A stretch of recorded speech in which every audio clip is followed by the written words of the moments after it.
ताज़ा खबर के थर्ड एपिसोड में स्वागत है आप सभी का। और इस एपिसोड का नाम है वरदान 2.0। इस एपिसोड की स्टार्टिंग होती है 8 इयर्स एगो यानी 8 साल पहले से, जहां पे यूसुफ को यंग दिखाया जाता है और वो आता है अपने ही मालिक को योगा सेंटर से उनको घर ले जाने, क्योंकि उसके मालिक जो है काफी ज्यादा डिप्रेस रह रहे थे और इनको योगा की सख्त जरूरत थी और इनको रिलैक्स की सख्त जरूरत थी। तब यूसुफ ने वो योगा सेंटर इनको रिकमेंड किया था।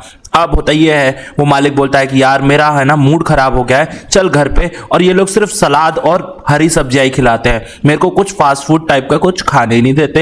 एंड देन यूसुफ बोलता है अरे चलिए घर पे, आपके लिए बहुत कुछ बना हुआ है। यहाँ पे होता ये है, जब यूसुफ उनको रास्ते में ले जा रहा होता है तब वो एक कहानी बताता है कि आपको याद है आज से कुछ साल पहले आप एक शॉप पे गए थे घड़ी सही करवाने आपकी, पर वो जो घड़ी है वो मिली ही नहीं अगले दिन। एंड देन होता ये है, आप उस शॉपकीपर को उसकी दुकान के साथ ही जला देते हैं। एंड देन वो कहता है कि यही थी ना वो घड़ी, और यूसुफ के हाथ में वो घड़ी रहती है। और फिर यूसुफ बोलता है कि आपने जिसको जलाया था ना वो मेरे पापा थे और मैंने मजाक में ही ये घड़ी चुरा ली थी ताकि मैं पापा से मस्ती कर सकूं, लेकिन आपने मेरे पापा को ही जला दिया। फिर यूसुफ बोलता है कि अब आप जिंदा नहीं बचेंगे और वो गोली मार देता है अपने ही सेठ को। अब होता है, कहानी आ जाती है पुलिस स्टेशन में, जहां पे वस्या जो है वो खड़ा रहता है और वो देखता है कि मधु के साथ उसकी जो धंधे वाली बाई थी वो भी आई हुई है और वो ही गवाही देने वाली है हम दोनों के लिए, क्योंकि उसने बैटिंग करते हुए देख लिया था वस्या को किस्मत भाई के साथ। वो जो औरत है वो चार्जेस लगा देती है मधु पे कि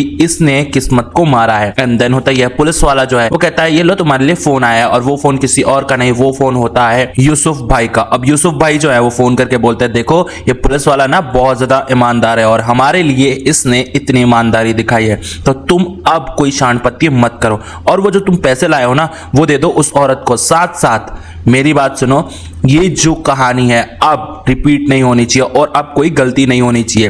एंड अब आपको 600 करोड़ रुपए चुकाने हैं। और फिर फोन कट जाता है। इधर होता यह है, मधु को छोड़ दिया जाता है एंड मजबूरन जो 30 लाख रुपए मिले थे वस्या को वो देने पड़ते हैं उसी औरत को। वो औरत जो है वहां से चली जाती है। अब मधु को जो वसंत है वो रोक रहा होता है कि भाई रुक जा, पर मधु उस पर गुस्सा करती है और कहती है कि मुझे हॉस्पिटल जाना था उस बच्चे के लिए, देख तूने क्या करवा दिया और मेरा पीछा दोबारा मत करना वरना देख लेना मुझसे बुरा कोई नहीं होगा। और वसंत जो है वो आ जाता है अपने घर पे। वस्या जो है सीधा जाता है अपने मम्मी पापा के पास और देखता है कि उसके मम्मी पापा जो है वो पैसे जोड़ रहे हैं। एंड देन वो कहते हैं कि देख हमने काम ज्वाइन कर लिया है, और उसके पापा बोलते हैं देख मैं टीचर हूं तो मैंने पढ़ाना चालू कर दिया और तेरी माँ ने काम करना चालू कर दिया है, हम दोनों 15,000 रुपए कमा रहे हैं, ये ले पैसे और जाके उनके मुंह पे मार और उनको बोलना कि धीरे धीरे करके सारा कर्जा जो है वो हम चुका देंगे। अब वस्या बहुत ज्यादा इमोशनल हो जाता है और रो रहा होता है और फिर वो नीचे उतर जाता है। तब उसके पास खबर आती है कि एक वैन जो है वो पंचर हो गई थी जंगल के पास और 3 लोगों ने वहां पे कैश रखा हुआ लूटा था, क्योंकि वो कैश वैन थी। एंड देन जब वो ये सब लूट रहे थे तो तेंदुए ने उन पे हमला कर दिया। वस्या सोचता है कि मुझे कुछ ना कुछ तो जुगाड़ लगाना ही पड़ेगा और फिर वो सीधा अपने दोस्त पीटर को फोन लगाता है और कहता है कि प्लीज मेरे लिए एक टैक्सी का इंतजाम करो क्योंकि हमें मम्मी पापा को इस शहर से बाहर निकालना है। अब वसंत जो है जाता है उन्हीं गुंडों के पास और कहता है कि देखो ये तुम्हारा काम करने से ना मेरा जो ये 1.5 करोड़ रुपए का नुकसान है ना वो हो रहा है, तो क्या ये काम तुम मेरा कर दोगे और मैं जहां पे लोकेशन बताऊंगा वहां तुम चले जाओ। और फिर वो बताता है कि एक वैन है जो कि पंचर हो जाएगी और तुम उसको लूट लो जिसमें 1.5 करोड़ रुपए हैं। और गुंडे जो हैं काफी ज्यादा खुश हो जाते हैं, पर उसमें एक का नाम का बंदा रहता है वो उसकी बातों में नहीं आता है। अब हमारे जो वसंत जी हैं वो बोलते हैं कि देखो अगर तुम्हें मेरी बातों पर विश्वास नहीं हो रहा ना तो 7 बजे मुंबई में भारी बारिश होगी, अगर बारिश आई तो सच मान लेना वरना जाने देना। और फिर वसंत जो है चला जाता है पीटर की गर्लफ्रेंड के पास और वो उसको समझाता है कि देख यूसुफ के गुंडे जो है वीडियो कॉल चालू करने को बोले तो तू चालू रखना और मम्मी पापा को जल्दी से इस शहर से बाहर निकाल देंगे। यहाँ पे वसंत जो है वो सो जाता है और तभी शाम के 7 बज जाते हैं। 7 बजे बारिश आने लग जाती है और ये जो गुंडे हैं वो निकल जाते हैं वैन के पास जहां पे पैसे रखे हुए हैं 1.5 करोड़ रुपए, और वो बहुत ही ज्यादा खुशी से जा रहे होते हैं। तभी दिखाया जाता है वसंत जो है देखता है कि पीटर एक कार लेके आया है और उसमें है महबूब भाई।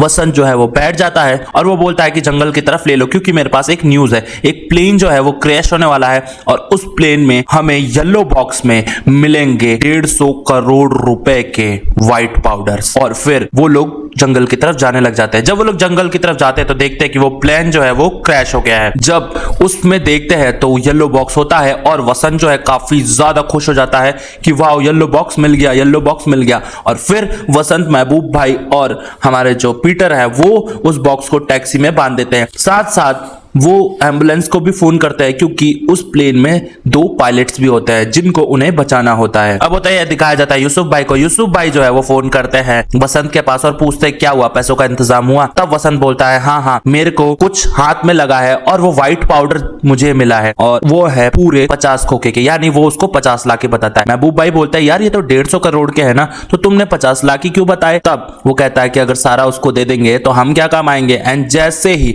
वसंत उसका ताला तोड़ता है और देखता है उसमें एक बॉक्स है और जब वो उस बॉक्स को खोलता है तब उसमें 10 इंसुलिन दिखते हैं, दवाई के रूप में होते हैं। और फिर जो वसंत है वापस से वो न्यूज पढ़ता है, तब पता चलता है कि ये तो दवाइयां हैं और ये परेशान हो जाता है। तब वो साजिया को फोन लगाता है। महबूब भाई बोलता है साजिया को ये सब कैसे पता चला?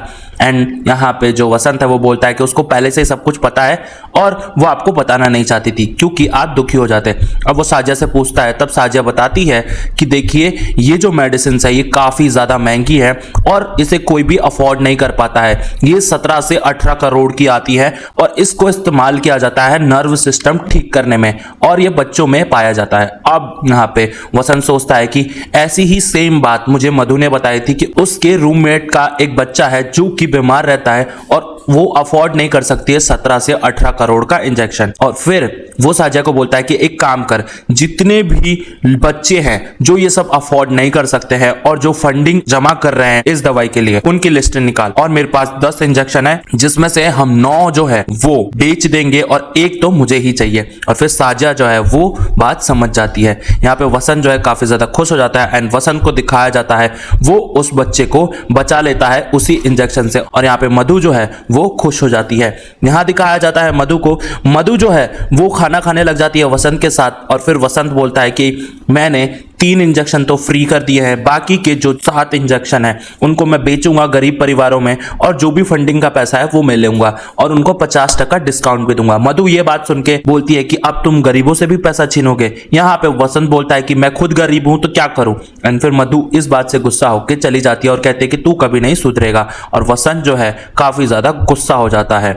यहाँ पे वसंत जो है दिखाया जाता है वो टहल रहा होता है और उसके पास बेकार बेकार की खबरें आ रही होती है। तभी होता यह है ताजा खबर अपडेट मांगने लग जाता है, यानी कि जो ऐप उसने इंस्टॉल किया था। और फिर यहाँ पे वसंत के होश उड़ जाते हैं। वो सोचता है कि मैं इसको अपडेट करूं या नहीं करूं और फिर वो अपडेट कर ही देता है, जिस वजह से उसमें एक और ऑप्शन आ जाता है वो भी सर्च बार का। अब वो फोन लगाने की कोशिश करता है सबको लेकिन कोई भी फोन नहीं उठा रहा होता है। तभी वो फोन लगाता है अपने पापा को और फिर वो हालचाल पूछता है क्योंकि उसके पापा जो है अब शहर से ही नहीं इस इंडिया से भी बाहर जाने वाले थे क्योंकि वसंत उनको थाईलैंड शिफ्ट करवाने वाला था। अब होता ही है जैसे ही वो लोग जा रहे होते हैं वहां कार रुकने की आवाज आती है और यूसुफ भाई आते हैं और कहते हैं कि सुन सारी बात घर पे होगी और अब तू घर पे ही आ जा। एंड देन होता ही है ये एपिसोड यही खत्म हो जाता है। चैनल को कीजिए सब्सक्राइब, वीडियो को कीजिए लाइक और प्लेलिस्ट आपके सामने आ रही है, क्लिक कीजिए, एंजॉय कीजिए।